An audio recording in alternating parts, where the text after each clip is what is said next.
Hello, bastards and bilge rats. My name is TBS Guy, and I kind of struggled a little bit to figure out how I wanted to do this video, because usually when I do in-depth lore criticisms of League of Legends stuff, what I'll do is I'll go through the short stories and I'll just kind of talk about each section of the story as it is on screen and read through it with you. That kind of doesn't work in this instance, though, because what we're going to be looking at today is an audio play, an audio drama, as it were. And this is something that I don't think I've talked about on the channel before, but something I've advocated in my head, not so much out loud because I never got around to making a video about it, but something I've wanted to make a video about for a long time is that one of the easy ways, air quotes easy, but one of the simple ways that Riot could expand their lore output a lot and give us a much better in-depth look at their universe, at their world, at their characters, is through audio dramas. Like, this is something like anime has been doing it for years and years and years, because they have all these freaking voice actors anyway, and they want to use them for something, so they write little audio dramas, put them out on CDs, or I guess in the modern day in podcasts, and use those as a way to expand the world outside of the main narrative of whatever anime or manga or whatever the characters are supposed to be from. This is something that, for me, seemed like the kind of the perfect fit for League of Legends, because they have so many iconic voices in their game, like so many great voice performances from their characters, and also old Sion, that players are very familiar with, that players will key into, that players hear every single day in the game. The primary way in which they, get information about their champion's character is through the voice lines, through the stuff that they say, like with animation coming in as a close second. And so audio dramas seemed to me always this fantastic way that, since Riot has access to a whole bunch of voice actors, one assumes that they could sort of bring some people back on a more regular basis to do more stuff, to let us dive more into their characters and their worlds and what's going on with them. So I'm very happy to see this. Like, I'm extremely happy that these audio plays have come out. I think it's a little weird that they split them up into 6 videos, but whatever, we'll talk about that later. The way we're going to do this is I'm going to play each video, and we're going to listen to it together. And then whenever I have something meaningful or interesting to say, or I hope it's interesting anyway, I'm going to pause and then I'm going to talk. But I couldn't really find any other way to do that except to listen to it, so this is going to be a long video. Strap yourselves in.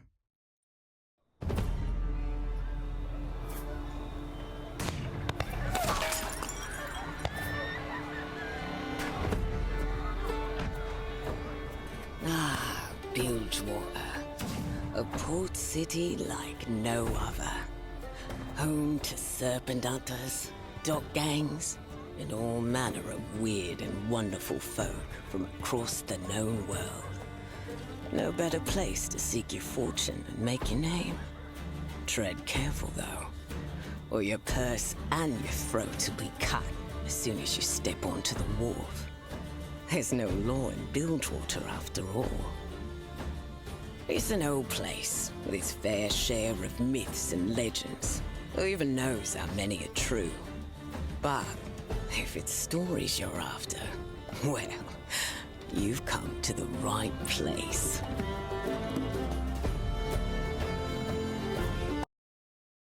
Alright, so that's our first introduction to what's going on here. This is essentially an introductory video that sets the stage for what is to come. The noises in the background inform us that, okay, we're in essentially a Pirates of the Caribbean ride. There's lots of shooting and screaming, and it's a bawdy house, and lots of tavern kind of situation. That's being, that little bit of world building for the audio plays is being done right there.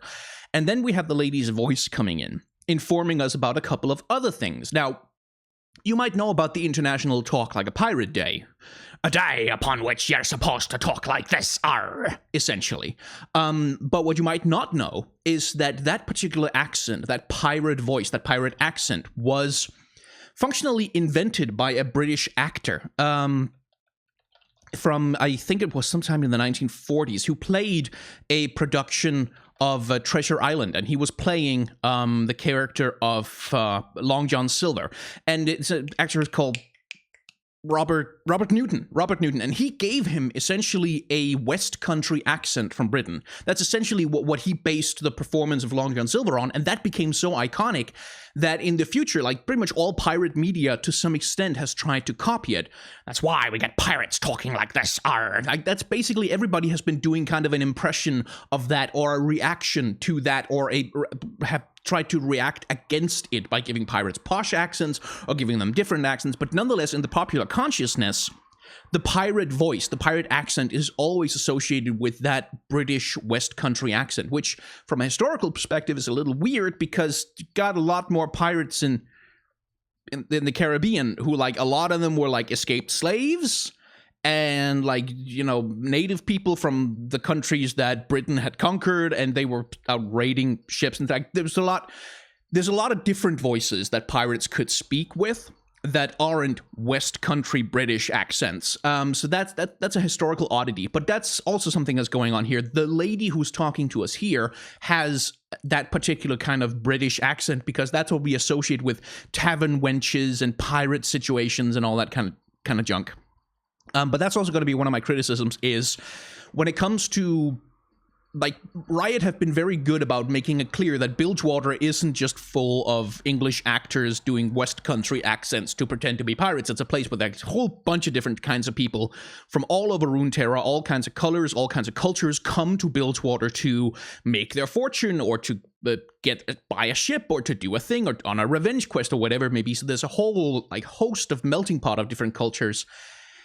And yet, in the audio plays that we have here, we only really get that Robert Newton West Country pirate accent. And that is a point of criticism for me, that there was an opportunity here to, like, have another character just kind of talk to the main narrator from out of frame, like, you have to pay your thing, or whatever, in some other accent to establish that Bilgewater is a place where you can hear all kinds of different languages, all kinds of different accents, all kinds of different modes of speaking.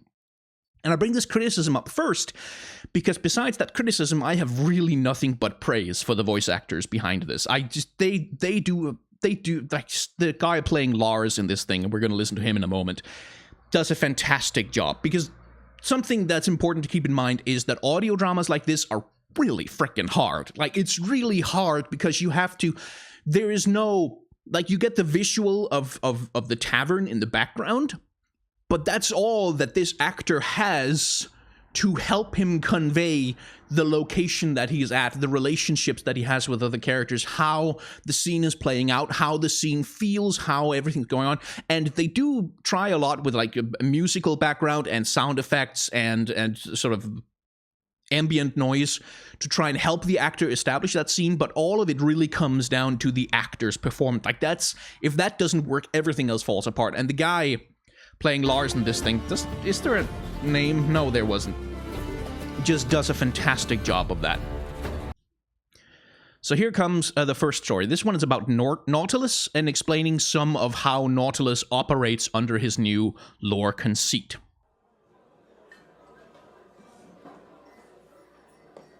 No, that seat's not taken. Pull up a chair and sink a few, friend. Though that might be the poor turn of phrase, given my history.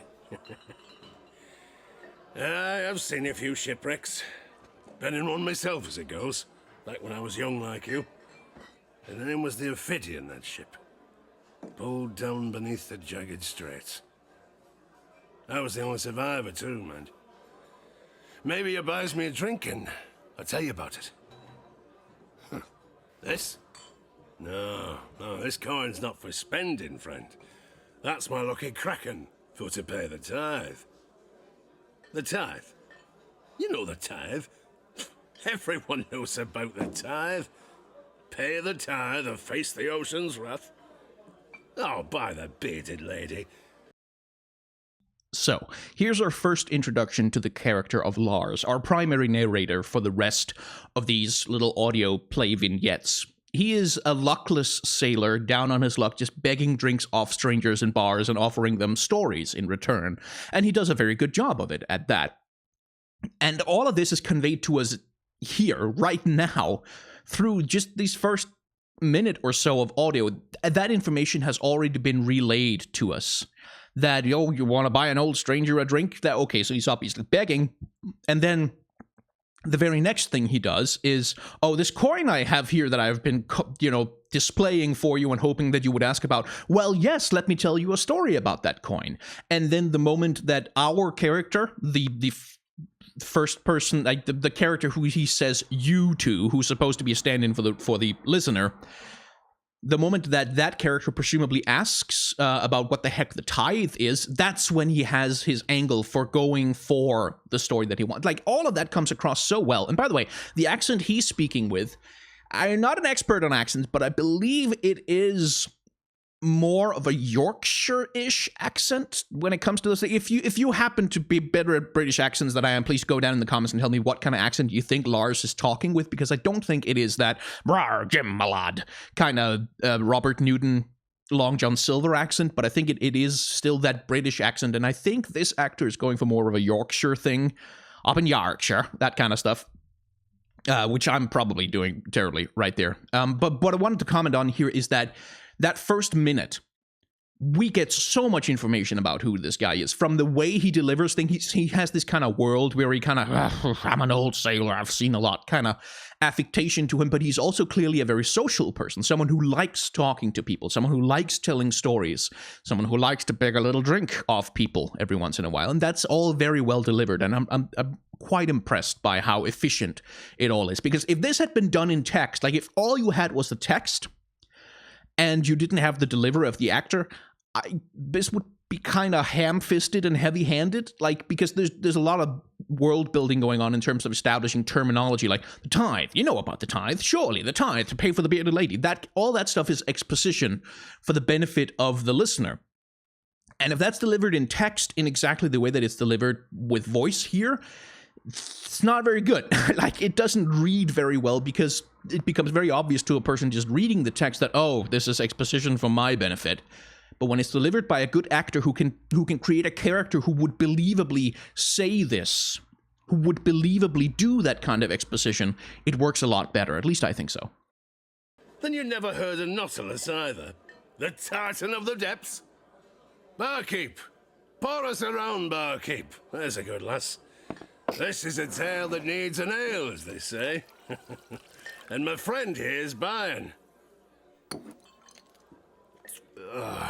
That's the good stuff, that is.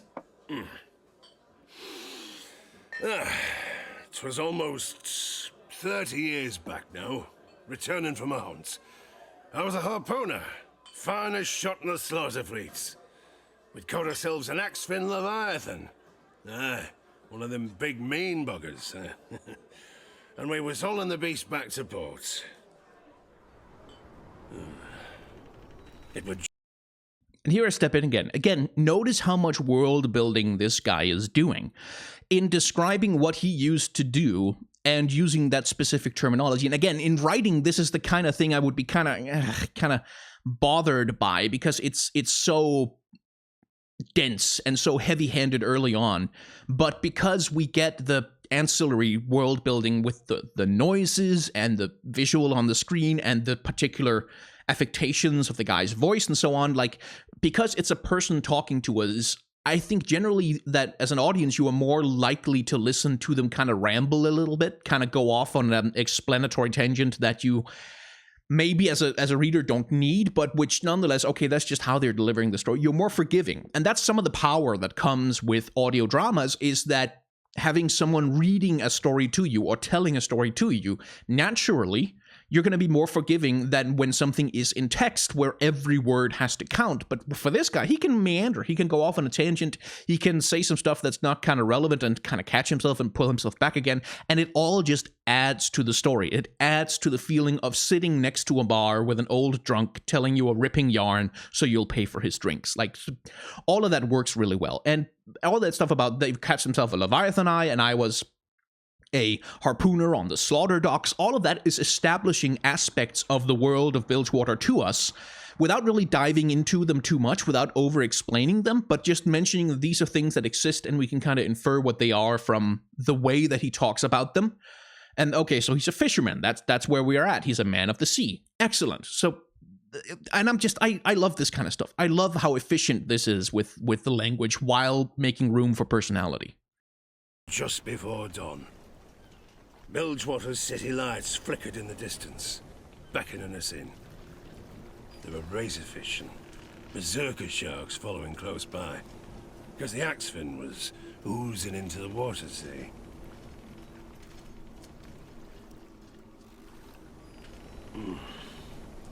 And old captain. Well, none of us much cared for him. Untrustworthy sort. He swears blind he paid the tithe before we left. A single gold kraken, he said, but 'tis all I have to give. But none of us seen him throw it over the side, now did we? So, naturally we were suspicious. Because we knew he was a tight-fisted old wharf rat. But on we sailed anyway. And that was when the Titan hit us. Okay, notice how they're using silence here. Look, like how much he pauses, how much he waits between delivering each next part of the story. All of that adds to the sense that he's an old man who's kind of lost in memory, all of us, like that he's being transported back in time by his own memories, so much so that we start to hear the audio from his memories. We start to hear what he's hearing in his head. That's when the sound effects come in. And that's very well done. And that's brave, by the way, for an actor and indeed for a production to spend that much time in silence is brave, because as you can sometimes hear in my videos, I don't like to have silences in my videos when I'm not delivering information, when I'm not doing something, which means sometimes I talk too fast and sometimes I ramble on, sometimes I run out of breath. The courage to keep silences in there. It also has, by the way, an effect in terms of helping people listen, because when there's a silence, you listen harder. Like there's no sound going on. There's something that I missed something, and then they kind of have your attention again. It's a great way to also grab the attention of a listener. Without warning, this bloody great anchor comes at us from below. Smashed clean through the keel, up through the main deck. Caught us tight and started pulling us down. Oh, it was chaos, friend. Sailors thrown overboard, the water's churning, scavengers feeding. I grabs the captain, screaming at him, "You're a liar! This is the lady's punishment for those that don't pay!" The ship was going down fast. But then the planking gave way, didn't it? And the anchor slid back into the depths. If it had ended there, well, more of us might have got away. Again, I just have to praise this actor. The way that he talks, like, but then the planking gave away, didn't it? This is a question it's a rhetorical question that he's directing to us. And again, that's an attempt by a storyteller to pull the audience in. Like, but of course the planking gave away. You would know that. You're a savvy fellow. Of course the planking gave away. Like, it's building familiarity. It's building rapport with us, the audience, or rather he's building rapport with the character he's talking to who's standing in for us, so he's building rapport with. It's just clever. I like it. It's really good. But it weren't over. No. Nautilus weren't done with us yet. The ship, she tipped to starboard, right, son? It was the weight of the Titan himself hauling up onto the deck. Perhaps it did one spinner man, but it weren't no man I saw that night, rising from the waves. I has our captain by the throat. "This is your doing," I roared, as I chokes the bastard, his eyes wide. He can see Nautilus is coming for us.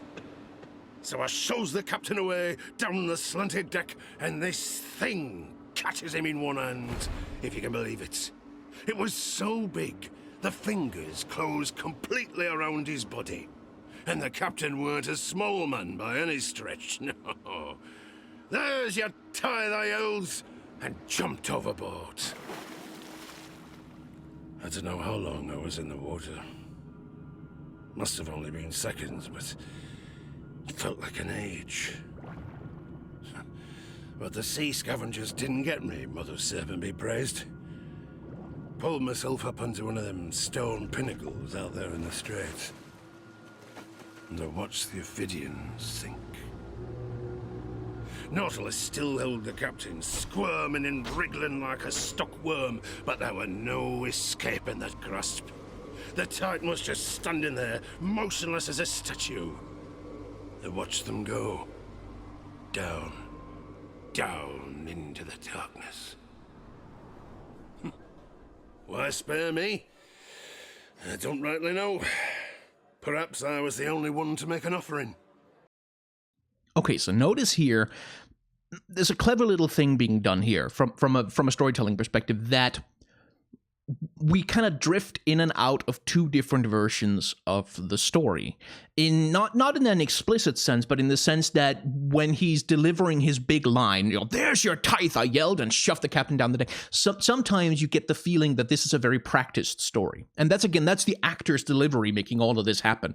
You get the feeling that it's a practice story. These are lines that he's delivered before. These are stories that he's told before. He has refined them. He knows how to grab an audience. And then occasionally he'll get a little bit more wistful and a little bit more distant. And that's so you get the sense that he's kind of, sometimes he's telling the ripping story about the time the Nautilus on the ship and blah, blah, blah. And then sometimes he's remembering how terrifying it all was. And again, that adds to the sense of reality, even though, like, it's clearly staged. Like, the way he's telling the story has a lot of little details left in there for the benefits of someone who doesn't live in the League of Legends universe. But because, again, it's the forgiveness that you give to someone who's telling a story with words, like to you as a person, as though you're having a conversation, you tend to be a little bit more forgiving on it, on inelegant uses of language, because that's what humans do when they are talking to each other, as you learn every time you boot up one of my videos. Or maybe Nautilus wanted someone left alive to tell the tale, huh?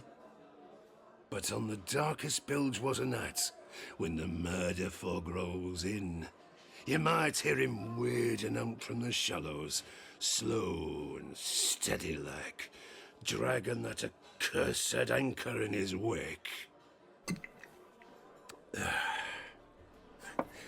You want my advice, friend? Keep a coin in your pocket and always pay the tithe. And don't trust no captain who says he's done it, unless you've seen it for yourself. After all, you might not be so lucky as me.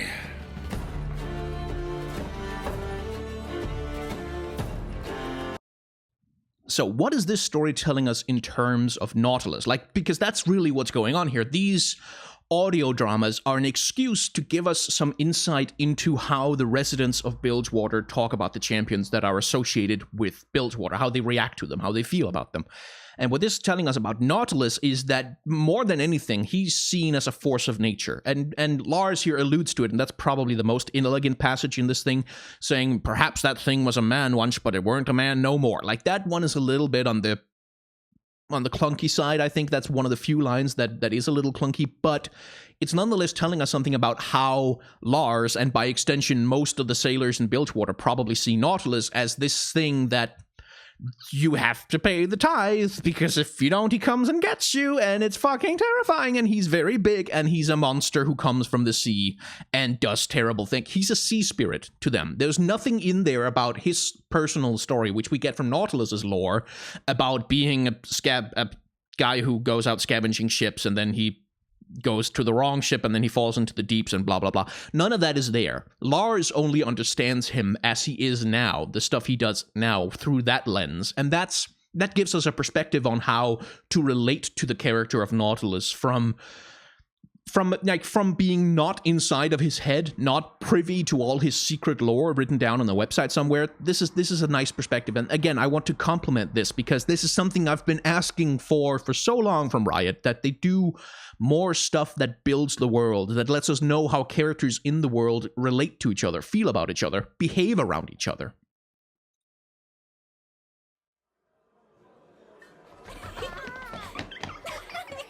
Huh? Well, hello there, young'uns. Shouldn't you cheeky little sprats already be abed? What's that? You want a supper time story from old one-legged Lars, eh? All right. Just one afore bed. Gather round. But I don't want to hear no crying or whimpering this time. This is Bilgewater, after all, and even our bedtime tales have more than a little darkness in them. I have to cut in on that one. For all the praise I've been giving, this is one of the times when the writing kind of lets the actor down. Because he's talking to children who live in Bilgewater and who have presumably lived there all their lives. And then he says to them, this is Bilgewater after all. They know this. They live there. They are in Bilgewater. Everybody present knows that Bilgewater is the place in which we are. And even our bedtime tales have more than a little darkness in them. That is 110 billion% a line that is written for the benefit of the audience. This is a line that's supposed to tell the audience, that is us, that Bilgewater bedtime stories tend to be a little dark. That the disposition of the people in Bilgewater tends towards some morbidity and a little bit of darkness because, you know, death is a close companion, all that kind of stuff. But it's so clunky. Like, why would he say these are children? Kids who want a bedtime story from him, and he's wasting time telling them that they are in Bilgewater and that bedtime stories in Bilgewater, of which they must have heard hundreds in their lifetimes, sometimes get a little dark. Like, there's no reason to say this except to exposit this fact to the audience, and that's just... A lot of the time I forgive the clunky lines because they are clunky, because it's a person speaking, like I said before.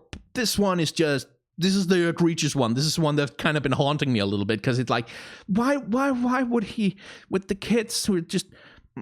it doesn't set up anything. It doesn't communicate anything to them. They are his audience. That's the thing, is the conceit of this particular scene is that he's telling a story not to some outsider who has just arrived in Bilgewater and who doesn't know about the tithe, who doesn't know about Nautilus, but he's telling it to people who not only live in Bilgewater, but who have lived there all of their lives, who know nothing but Bilgewater. So then why would he explain Bilgewater to them? To me, that line annoys me because everything else is so good. Right.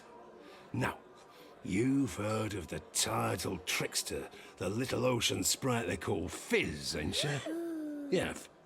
Good. Well, this is a story about the time old Lars met him. What's that? Must have been fun. Well, what sort of stories you been told? No, it weren't fun, thank you very much. He's a malign little terror, that one, and you'll be lucky if you never cross paths with him in all your lives. But I'm getting ahead of myself. Right. Okay, jumping in here, just a little criticism, and this is a criticism not of the actor, but of the production. You have, like, sound effects for the kids. They're chattering and laughing, to which the actor is reacting. That's fine, but then you're having him reacting to things that the kids must have said by repeating what they said. That worked fine in the previous one because we got no audio indication of who is our character. Like, who's the guy he's talking to? He never makes a sound, that character. But the kids do make sounds, and they do make voice sounds too as well. So having him react to something that they said by repeating it back so that the audience, who is us, can get to see it is a little... They should just have made the laughing sounds... Like, they really shouldn't have played any kind of voice audio from the kids right around the time he responds to that, because it kind of breaks the illusion that he's talking to a rapt audience. It kind of makes it clear that he's talking to an audience of sound effects only. Anyway, minor nitpick. It doesn't really matter that much, but what else am I doing these videos for if not minor nitpicking? Right. So there I was, clinging to a rock out in the jagged straits. My ship was sunk. Don't matter how it happened. Here's a tale for another night, maybe. But that's as it was. I clung to that rock for 3 days and nights, with fins a-circling. And just when I was starting to give up all hope, he appeared. All I seen at first were those 2 big round eyes, pale as death, as they swam towards me. Them circling sharks took off right away, and no mistake. They was afeard of him, see, just as you all should be. Closer, and closer, and closer he came. I don't mind admitting, I was scared, but it'd shoot off them hungry fishes, so I dove into the sea and started swimming for Bilgewater as quick as you like. But every time I looks back, he was there, with those big eyes just peering at me. I finally get to shore and thought I'd lost him, but how wrong old Lars was. I got a room in a flea-ridden flophouse down Rattown way, but it didn't take long for me to realise I weren't alone. What first clued me in was the creeping stink of seaweed and fish in my room. That and the little wet footprints on the stair when I woke in the morning. They call him the Trickster, and he certainly lived up to the name. Put seawater in me porridge when I weren't looking. Tied me bootlaces together so I fell as soon as I took a step. And slipped eels under me blankets. Gave me a right proper scare when they started wriggling, I'll tell you. Okay, here is where the audio from the kids works a lot better. When their reactions to things he says, when they're just reacting to the stuff that he's telling, because that enhances the feeling that the reason why he's doing closer and closer and closer he came. Like when he's doing those affectations, it's because he's talking to an audience of children. It's because he's delivering the story in a way that would be entertaining to them. And having the audio reactions from the kids on the jokes that he's making when he's talking about all the silly stuff Fizz did to him, that works gangbusters. That's compliments to the production on that one. That's where the audio effects for the kids really add something up. And by the way, this is just from a larger perspective, but this is a very well-written story because it is being delivered in the same manner as a typical fairy tale story, as a typical bit of folklore story. Because there's a couple of things that's being set up here. First, the wet little footsteps on the stairs, on the stairs. Like that's a thing that he's setting up so that he can pay it off later on down the line in this audio play. He's gonna give the kids a warning that they should be afraid never to see wet little footsteps on the stairs because that means Fizz is near. Ooh.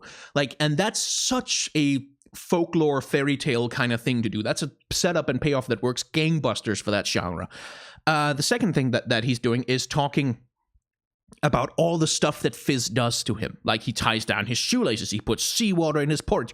Like, notice the cadence of the way he describes those things. That's the exact same cadence that you would get in a story like Goldilocks and the Three Bears, where Goldilocks does this thing and Goldilocks does that thing, and there's a pattern of a little bit of I think it's a pattern of threes, really. He's seawater in the porridge, ties the bootlace together, puts eels in the bed, right? So notice those little touches that make this feel more like a scary fairy tale for kids. And all the time, I hears him laughing. Still makes me skin crawl just to think of it. For a whole week, Fizz haunted me. Drove me fairly to the brink of madness. What do you want, you little monster? I screams. But on that final night, I woke. I heard his webbed feet flapping on the floor. Slap, slap, slap. Closer he came, and closer. This is it, I thought. He's come to end me once and for all, and I hid myself under the covers. Slap. Slap, slap went his cold, wet feet. And then, silence.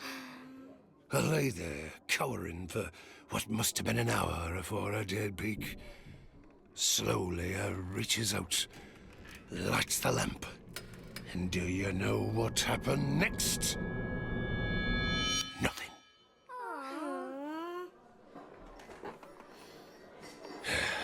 Aye, Fizz were gone at long last. But he left something for me on the wooden box beside my bed. A coin. A gold kraken, no less. This coin here, in fact. Again, such a clever little move that he sets up this tension, which the music is just ham-fisting, like dropping the anvil real hard, that, do you know what happened next? Ooh, nothing. And then you hear the kids go, "Aw," and that's because he's setting up for the next moment, the reveal of the gold coin that Fizz had left to him. Like that, again, because he's telling a story to children, this works so well. Because it endears us to his character, by the way. This is also something that's important for being set up later. This story that he's telling to the children about his funny adventures with Fizz, and slightly scary, because all the bedtime tales of Bilgewater has a little darkness in them, is setting up Lars as a sympathetic character. Someone who we like. Someone who's nice to kids. Like someone who tells them funny little stories in order to help them go to bed. Someone who's kind of fun to have around, even if he is kind of a dirty old drunk kind of thing. And that's important because that's endearing us to the character of Lars for some things that are going to happen later that you probably already know if you're watching this ass-long video about dissecting the stories. But it's like, from a structural perspective, that's a very clever move to do that little bit of setup to make him sympathetic in a way by showing us how he treats people that he has no reason to treat nicely. That's the important thing. That's what having an old, wise character telling stories to children can do for a story. It's something that's used a lot. Like, they do it with Bilbo Baggins in the first Lord of the Rings movie. He spends time during his party telling the children the story of the trolls. And that's something that's meant to endear us to Bilbo as a character, because he doesn't really get a lot of screen time in that movie, so they have to spend whatever time they can to make him fun and relatable and make us care about him, because we don't have the Hobbit to fall back on in that movie trilogy. And it's something similar going on here, because how a character treats children tends to be a codex for whether or not they are good or bad on a moral sliding scale in a story. Like, if you have a character in a story who goes out of their way to be shitheads to children, just to be mean to them, you can generally assume, okay, they're the villain and we're supposed to hate them. If you have someone who spends time, when there's no reason to, being nice to children, those are people we are sympathetic to. Those are people we like. Those are people we enjoy. And we get sad when things happen to them. Look with your eyes, not with your hands. That's my lucky kraken, you know. But I tell you, rather than make me happy, for I hadn't a penny to my name back then, the sight of that coin filled me with dread. 'Cause this were the very coin that our captain swore he tossed into the ocean on our way out of port. That was his offering to the bearded lady for safe passage, but the Tidal Trickster took it. That was the reason our ship had sunk. That playful, hateful little imp, he doomed the whole crew, and done it with a wicked, fishy grin on his face. So, I tell you little sprats now, pray you never encounter him. 'Cause while he might seem all fun and games, let me tell you now, he ain't. Now, off to bed with you. And pray you don't see no little wet footprints on the floorboards when you wake. So, what is this story telling us about Fizz? Because that's who this story is really about. It's telling us that Fizz is a trickster character, which we know already. He's the Tidal Trickster, but there's something else going on here. If you've read the updated Fizz lore, and if you only know about new lore because I do videos about it on my channel, then you probably don't know yet. But in Fizz's new lore, essentially he's a Yordle who has lived under the sea his entire life. He's been interacting with seaborne civilizations, and eventually he realizes that there is a world above the waves as well. Like, this, it's his first time even having any clue that there are creatures that live above the water. So from his perspective, this is a fun new civilization full of people that he can't wait to interact with and make friends with and play games with, but he doesn't understand their culture. He doesn't understand the things they do. So one of the things that Fizz tends to do is when sailors throw coins over the side of the boat as an offering to the bearded lady for safe passage, he thinks they're throwing those coins down to him because they want to play with him, because he's misinterpreting what's going on. So what Fizz is doing in this story, if from Lars's perspective, is fucking terrifying, because he's this tiny, weird little imp creature that he doesn't know what it is, but it just haunts him, and it puts eels in his bed and ties his shoelaces together. And that's from him. For him, he's being haunted by a ghost, essentially. A ghost who, it turns out, was the reason Nautilus sank his ship. And that, by the way, another clever little structural thing is that Lars here, in this story about Fizz that he's telling the kids, he's essentially continuing the story that he told us about Nautilus in the first video. But... and this is something that's my deepest respect to the writer. This is something that's so clever. The kids don't need to know that in order for the story to make sense. The kids don't need to know that his ship sank and that Nautilus sank it because the captain didn't pay the tithe. None of that needs to be told to the kids because they know about the tithe. They know that you're supposed to do it when you sail out of port because they're from Bilgewater. They know Bilgewater customs. We need the backstory with Nautilus in order to explain to us why paying the tithe is important. But now we know it, so he starts telling a story to characters who also know this already so that they don't need to be told. Like, from a structural perspective, it's so clever because it introduces characters who know about as much of the backstory of Bilgewater as we do at this point, and uses them as a surrogate audience to tell information to us that we don't know because the kids also don't know that. That's very good. I'm getting excited by that. Anyway, the Gold Kraken is also being set up as a recurring motif across all of the stories. Like, we heard him talk about it substantially as introducing it as a mysterious object in the first story. And now we get the second story where the Gold Kraken is again kind of a central object, but it's never really explained that much. We think, okay, he got the Golden Kraken from Fizz. Except little twist is about to happen.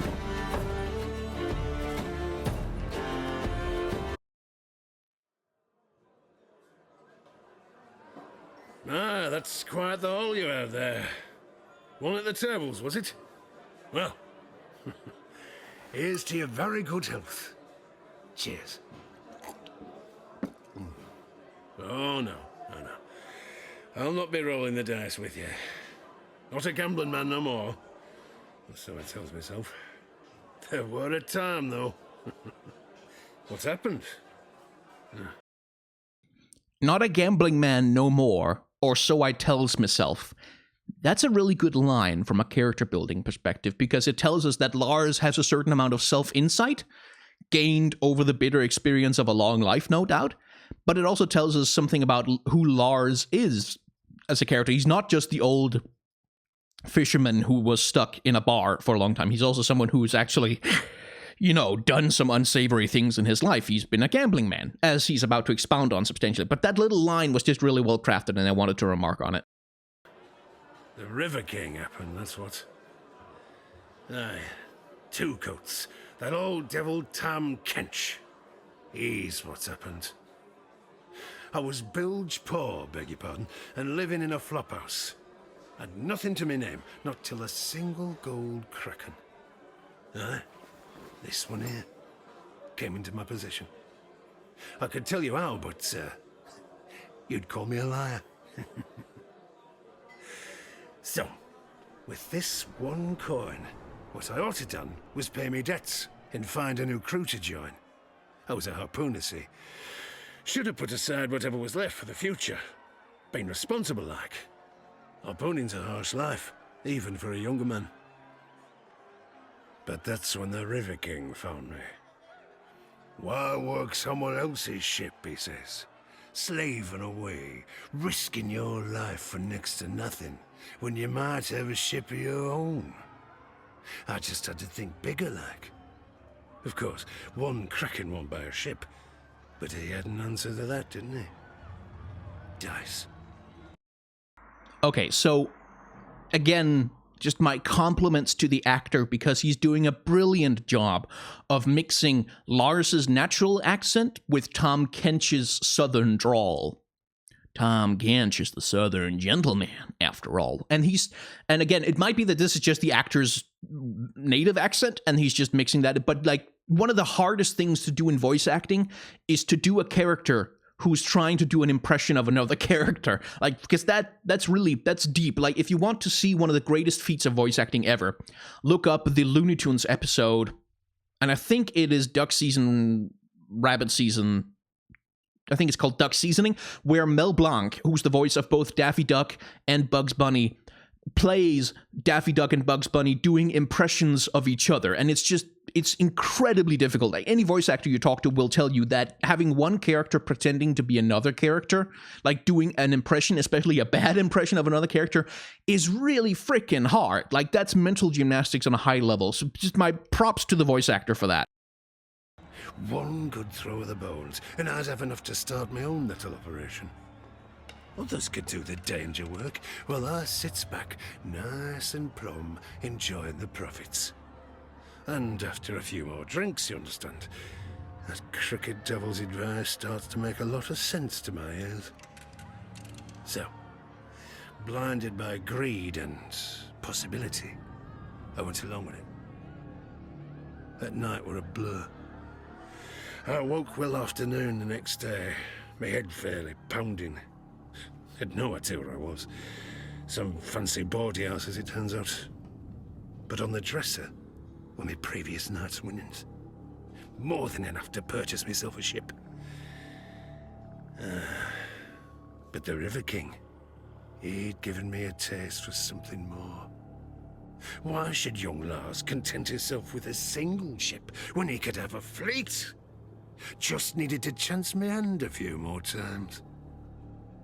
That's Bilgewater. There's riches to be had, if you're willing to risk everything, over and over. With old two coats armor on me, I was led from the dice tables to other halls of avarice. From backroom card games to gambling in betting parlors high and low. I spent a fortune, lost a fortune, then made it all back again.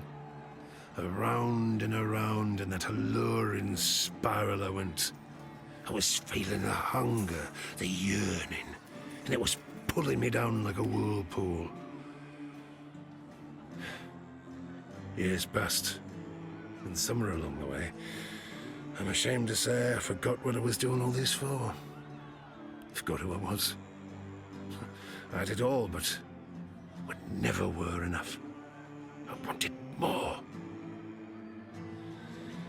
And then I started losing big. That made me double down, go for broke, all or nothing, looking for the big stakes to put me back on top. Pretty soon, I was in a worse state than I'd been to start with. Sleeping in the gutter, catching rats to eat, if I were lucky. I begged, borrowed and stole from everyone who'd ever shown me any kindness. Lost all my mates, chasing the dream. He feeds on misery, see, does Tahm Kench. As old as sin is, and older than Bilgewater by far. Been round since the start of things, gorging himself on the desperation that comes with the greed and sorrow in men's hearts. Here's another moment where the writing almost lets the story down. How does Lars know all this about Tahm Kench's nature and history? Is the thing. He's been around for longer than Bilgewater, he's older than Sin, he eats people's misery. Like, some of those things maybe he could infer from the interaction that he has with Tahm Kench, but the rest of it seems to be kind of mystical lore knowledge that maybe that's common knowledge in the League of Legends universe. It's not really clear, but if it is, then why would he need to restate it to another character? We'll talk about that a little bit more later. But nonetheless, like, that's... the actor delivers it so well that it doesn't really matter. But it's from a writing perspective, that's where you have to ask the question of, wait, how does he know all this? I mean, I did it to myself, but it were him what give me the means. You might say he took me to the cliff's edge, but I were the numpty what threw myself off, beg your pardon, and that old glutton revelled in me despair.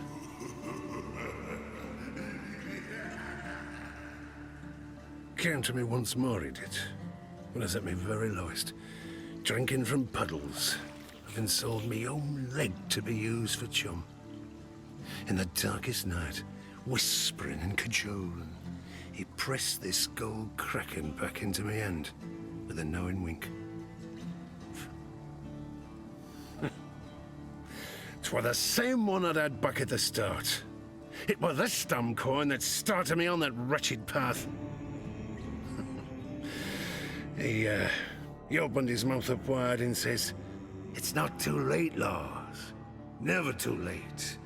Come with me and we'll find you a fortune again.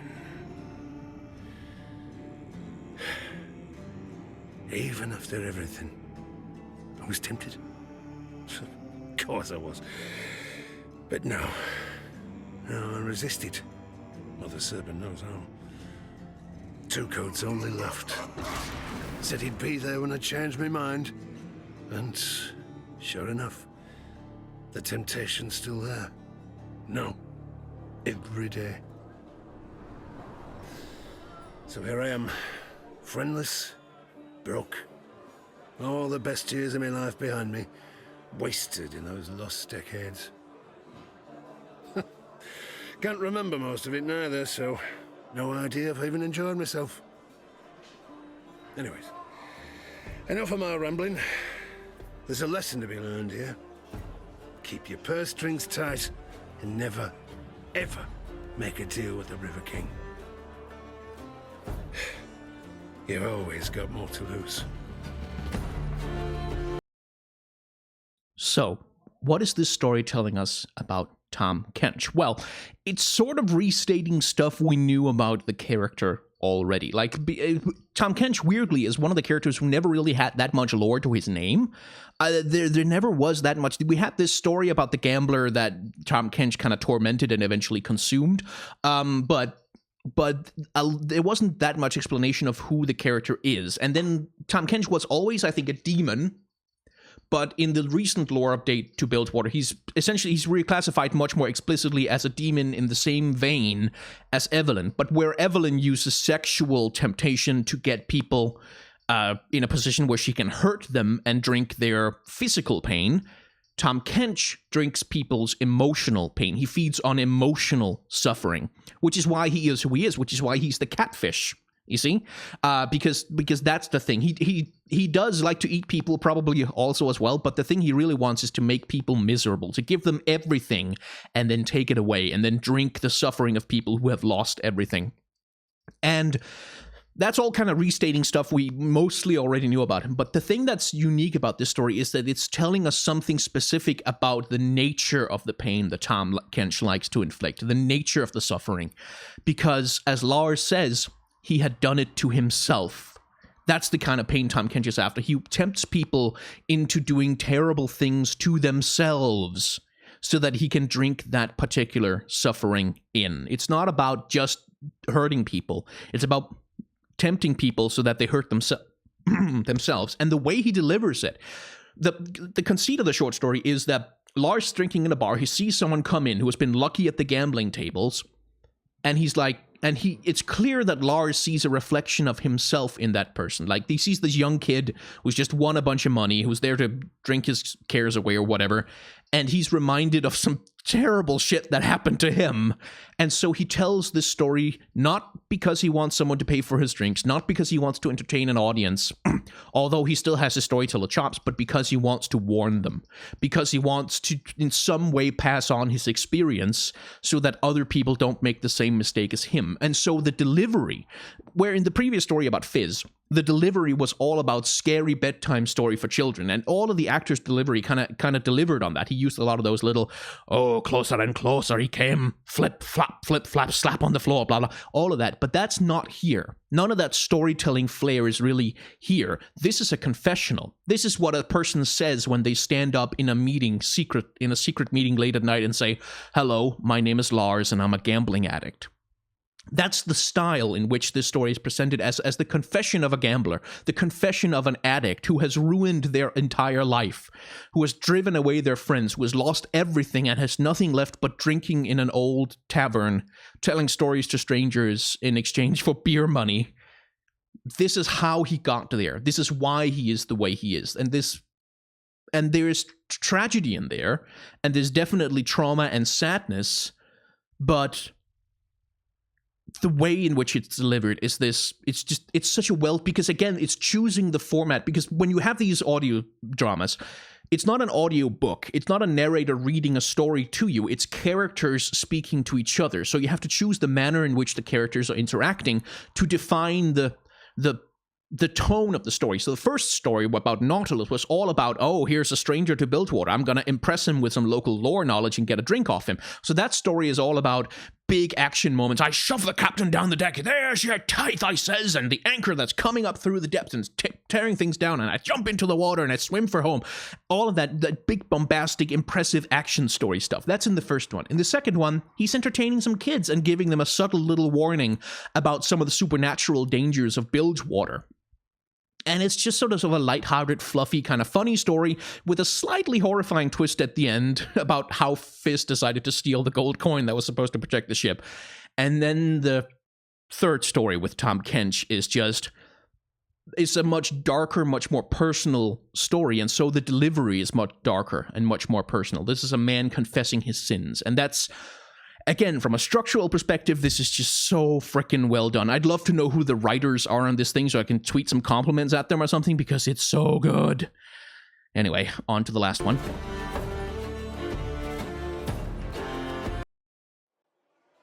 Right, Lars, that's enough for you from one night. You'll be bothering my other customers. All right, fine. How's about one for the road, though, huh? Something to get me moving, like. Not until you settle up. I'll not serve you tomorrow either. Not until you pay your considerable tab. That's fair enough. A good night to you, barkeep. I'll see you anon. Hotel goes in what never begins. Under the waves and the city won't swim.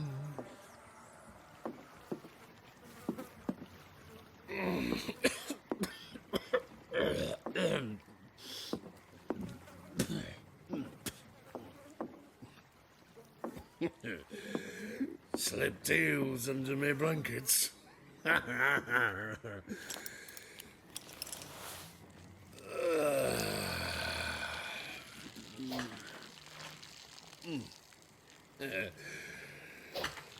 Sounds like someone be working late. Bit late for carving your catch, ain't it? It'll wait till morning. Hello?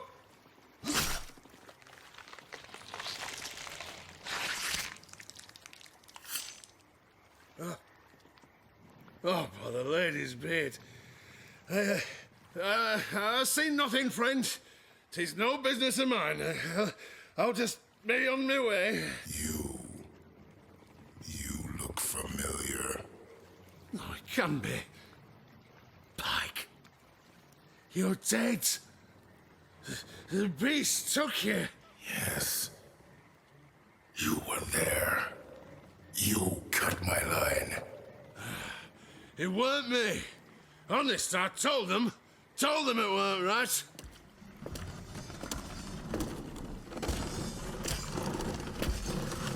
Stay back. Stay back, I say.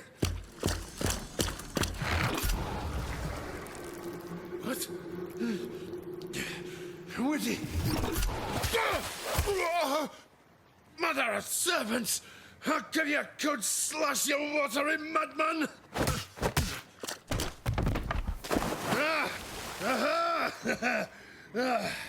Yeah, that's what you get. Back down to the dick.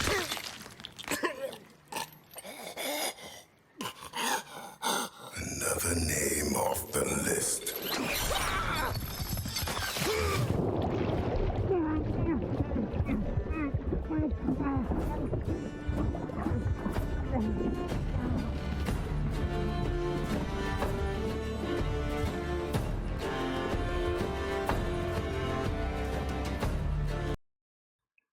R.I.P. Lars. Didn't want to talk during this one because it kind of speaks mostly for itself. So I have some personal disagreements with this story because I really like Lars. And you have to go and kill him? I mean, come on. Really? He's one of the people who was on Pike's boat, and then Pike kills him. I mean, I felt like there was more that could be done with this character. Like, you could tell a lot more stories about Bilgewater using Lars. Like, he could be much more of a fixture in how League of Legends lore is delivered around Bilgewater. But it's just kill him off to make Pike more dangerous. I mean, it's a nice twist. Like, I like the twist that, oh, he knew Pike, one of the people. He was a harpooner. Like, he tells us in the very first story that he's a harpooner on the slaughter docks, which is exactly the same job that Pike used to do. And so, as it turns out, Lars was also on the ship where Pike was betrayed, where Pike was sent to the swimming city way below the waves. And so there is a legitimate reason, perhaps, for Pike to be a little psychotically, murderously pissed at him. And that interacts well. If you remember, in my What's the Deal with Pike video, which there should be a card flashing up on the screen about that right about now. In my What's the Deal with Pike video, I talk about how Pike might not fully know who betrayed him or what happened, or even if what he remembers happened, because he is... well, his brain has been affected, his mind, his memory, his thoughts, his personality has been affected by what happened to him to such a degree that he just kind of invents new targets for murder for himself when he runs out, because his purpose now is to kill. But what Lars' story here tells us is that what Pike thinks happened to him definitely happened to him, even if after that the details for Pike are getting a little fuzzy and he's been killing a lot more people than could ever possibly have been on one ship. Nonetheless, the inciting incident, the tragedy of Pike, the thing that happened to him, Lars' story here confirms for us that it actually happened. And that's the function, I think, that Lars has with this particular story, is to confirm for us beyond a shadow of a doubt that, yes, Pike, the thing that happened to him did happen. He's not just misremembering things. And also, of course, part of the point, this is why I brought this thing up with the children, part of the point of making Lars likable and making him enjoyable and making us kind of empathize with the character and like see him at his best and at his worst and hear about how he like how Tahm Kench fucking ruined his entire life, is supposed to make us sympathize with him and to like him. And that worked on me, as indeed you have already heard, that, yeah, I'm kind of sad that they killed off Lars because I really liked him and I liked the voice actor's delivery of him and so on. And that's part of the point, is that then we make you like this guy and then we kill him. Because you need to know what kind of creature Pike is. He doesn't care if someone has already been through hell due to the interference of Tahm Kench. He doesn't care if they're nice to children. He doesn't care, like, what kind of stories, what kind of life they've led, what kind of things they might have to say, what kind of value they might have to the world. He kills everyone who's on his list. He doesn't give a shit. He doesn't care about the person. He cares about the murder, the kill, the revenge. And that is character building for Pike. That's telling us something about who he is. He's not in any way, shape, or form heroic.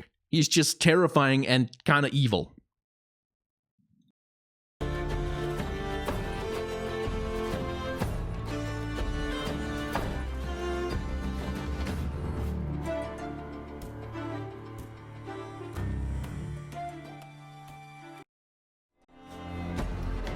Closing time. You watch yourself out there, because life's cheap in Bilgewater Bay. It's all a cycle, isn't it? Old legends fade, and new, darker legends are born. That's just the way of things. Always has been. So don't trust anyone. Keep one eye on the shadows. And maybe, just maybe, we'll see you again sometime.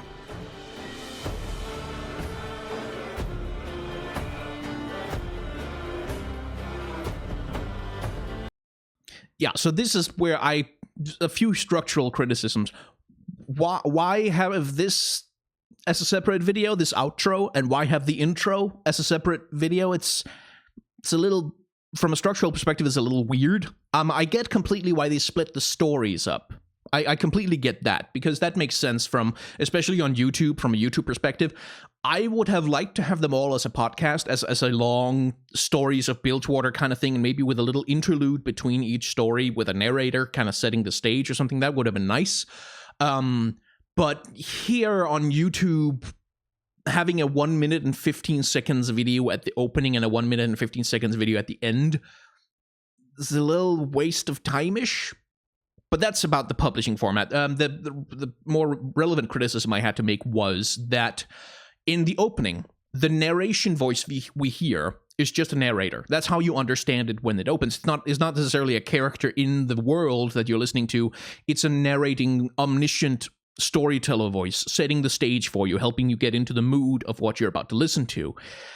But then at the closing of the story, as it turns out, this omniscient narrator voice was actually the lady behind the bar, the owner of the bar, one imagines. And now she's not an omniscient narrator anymore. Now she's a character in the story. She's the lady who just sent Lars out into the cold, where he got murdered by Pike. So thank you very much for that, lady.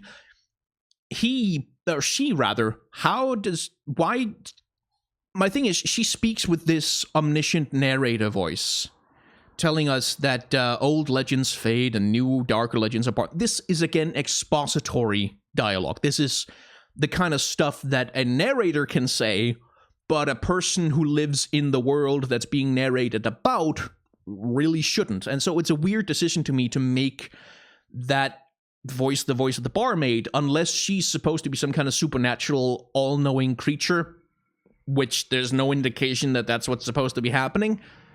It's an odd decision, and it's not perhaps worth this much criticism, but it was something I wanted to bring up. Anyway, in summary, these stories are freaking excellent. I really genuinely, truly do enjoy them. I think they're really, really good. I think they're a great addition to the tools in the toolbox for League of Legends when they want to do lore for the League of Legends universe. Like I said, it's something I've been arguing for a very long time. Something I've been wanting them to invest in. Now they've done it, and I want to give them props for that, because that's yes, good. I'm very happy about that. That's it's I hope they do more of this. I hope they do a lot more of this. I hope they get the voice actors for the champions back to tell stories about what these champions get up to, you know, in between not fighting on Summoner's Rift anymore, because that's not something they do in the lore now. This is such a good format for it. I tremendously enjoyed this. I love the writing. I love the voice actors' delivery. I love pretty much everything about this. I had some criticisms, as you heard, but in general, this is just really well put together. And Riot, just please do a full series of podcasts with this. Narrative podcasts like this. Marvel is already doing it for Wolverine, and it has been tremendously successful for them. Follow in their footsteps, like copy that model and just do it with League of Legends characters, because this works like gangbusters, and I'm really happy that it's here, that it exists. Anyway, that was the longest video I've done in a very, very long time. I hope you enjoyed it. Like, I hope you got this far. I'm happy if you did. I had a lot of fun with this, obviously, clearly, because there's a lot of good stuff to talk about here. So thank you very much for watching. If you are so inclined, if you want to help me pay my, rent and to have food and stuff, you can go to Patreon and kick in just $1 a month. There is very helpful. Like, it really genuinely is extremely helpful, just a $1 thing. And that gets you access to the channel Patreon, where we have a bunch of rooms, a lot of cool people discussing stuff there. It's a very nice and civil place to be, actually. And a special room where if you post your creative work there, I'm gonna come in sometimes and try and give some creative feedback and help you out with whatever you need. If you don't want to do that, that's completely fine. You can like the video, you can subscribe as well if you are so inclined. That's completely fair. You can dislike as well, but the dislike button is not actually here right now. We've got an intern just kind of standing in for him who will take any of the dislikes that you leave and pass them on to the actual dislike button once he's back from his vacation. But we don't, it's kind of an indefinite, we don't really know when he'll be back specifically, so I just don't overload the intern, because like he's got a lot of stuff going on. He's writing his master's thesis, and I think there's something going on with his girlfriend. He didn't really want to talk about it. But it's like, if you don't, as a favor to me, just don't leave too many likes with him, because it's just he gets stressed out and he gets headaches, and it's like he's just a kid trying to get some credits for his college degree, so be nice to him. Thank you very much for watching.